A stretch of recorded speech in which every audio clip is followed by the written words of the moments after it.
नमस्कार बंधुरा पिंकी रंधनशालाय आपनादेर सकलके स्वागत। आज आमी बाँधाकपि और मुसुरिर डाल दिए खूबई सुंदर एक रेसिपि करे आपनादेरके देखाबो। ताहले बंधुरा चले जाई रान्नाय। मुसुरिर डालटा आमी मिक्सिते बेटे नेब, एकटु स्मूथ भावे बाटबो, एकटु जेन दाना दाना ना थाके। बंधुरा आमी एखाने एकटा चपारेर इये निये नियेछि और एर मध्ये बाँधाकपिटा देखुन केटे रेखेछि बड़ बड़ करे, एर मध्ये दिए एकटु चप करे नेब। चपार ना थाकले जे होबे ना तार कोनो कारण नेই, भालो करे एकटु छोटो छोटो करे काटलेई हये जाबे। देखुन चपारे चप करा हये गेছে। देखुन बंधुरा डालटा किन्तु आमी शुकनो करे एकटु बेटे निয়েছি। एर मध्ये आमी चप करे राखा এই বাঁধাকপিটা দিয়ে দেব। বাঁধাকপিটা মনে হচ্ছে একটু বেশি, এতটা মনে হচ্ছে লাগবে না, আর লাগবে না। দিয়ে দিলাম लंका कुचि, आदा कुचि और रसुन कुचि, दिए दिलाम सामान्य परिमाण एकटू धने पाता कुचि, दिए दिচ্ছি स्वाद मतो लवण, दिए दिलाम हलुदेर गुঁড়ো, दिए दिलाम हाफ चामचेर मतन लाल लंकार गुঁড়ো। सबकिछु एकसाथे मेखे नेब।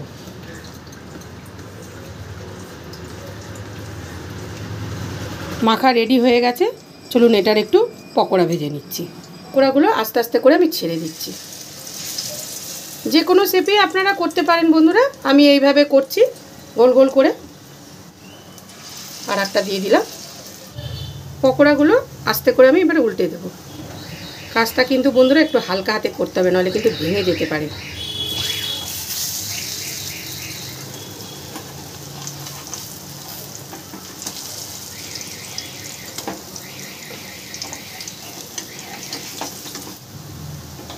पकोड़ार ওই পাশটাও দেখুন ভালোভাবে হয়ে গেছে। এবার পকোড়াগুলোকে আমি তুলে নিচ্ছি। এইভাবে বন্ধুরা আমি সব পকোড়াগুলো ভেজে নেব। কড়াই দিয়ে দিলাম তেল।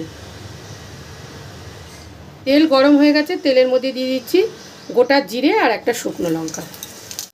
ফোড়নটা ভালো করে ভাজা ভাজা হয়ে গেছে, এর মধ্যে আমি দিয়ে দেব কুচনো পেঁয়াজ।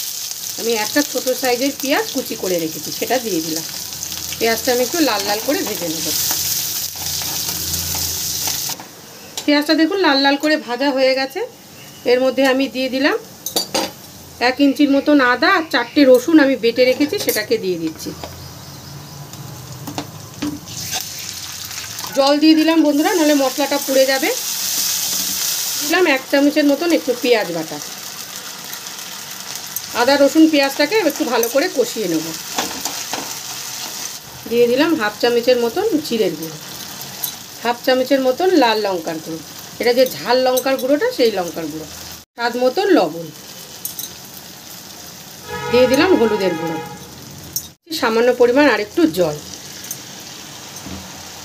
আর এখানে একটা ছোট সাইজের কাটা টমেটো আছে, সেটাকেও দিয়ে দিলাম। সব আমি এবার একসাথে কষিয়ে নেব।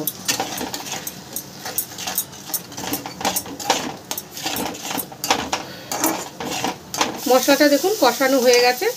এর মধ্যে আমি দিয়ে দেবো জল। খুব বেশি জল দেবো না বন্ধুরা, কেন জিনিসটা একটু হালকা মাখা মাখা মতন হবে। এবার আমি ঝোলটাকে ফুটতে দেবো। ঝোলটা ফুটে উঠেছে, এর মধ্যে আমি ভেজে রাখা পকোড়াগুলো এক এক করে দিয়ে দেবো।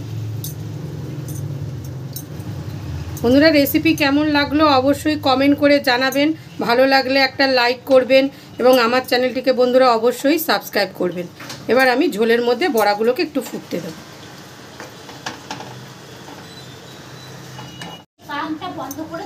দিয়ে দিলাম একটু শাহি গরম মশলা। গরম মশলা দিলে খেতে বেশি একটু ভালো লাগবে। দিলাম একটুখানি কেটে রাখা ধনে পাতা।